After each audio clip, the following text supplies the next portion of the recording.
Kot vidite, prva stvar je vprašanje, ki sem ga že omenil, se pravi relativno pešanje okrevanja Slovenije za evropodročje se povečuje.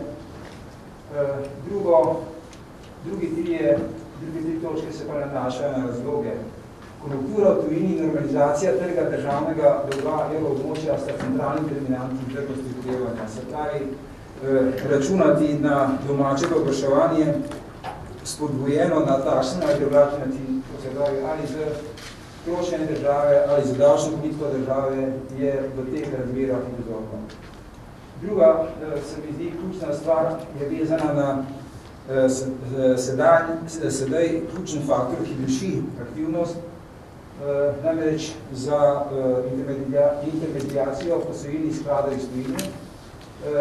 Do težav do te intermediacije prihaja zaradi zadolženosti podjetij, zaradi tega, ker se banke ukvarjajo v veliki meri s popravljanjem svojih bilanc in zaradi tega, ker so razmere na finančnih trgih v tujini še vedno daleč od normalnih. In to so dejansko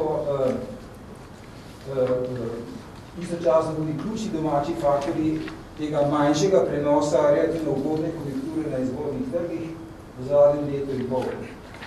In zato tudi relativnega pešanja gospodarskih dosežkov. In kot zadnje, osnovni prispevek, oziroma osnovno, s čemer se ne država ukvarja, da bo omogočila vzdržno okrevanje, je predvsem neutralizacija tega negotovega dostopa do posojilnih skladov v tujini, zato pa je bistveno zmanjšanje implicitnega dolga, to se pravi diskontiranih povečanj pokojninske blagajne v naslednjem razdobju in pa zmanjšanje strukturnega deficita. Prispevek trošnje države in davčne politike je drugorazrednega pomena, kot sem že povedal.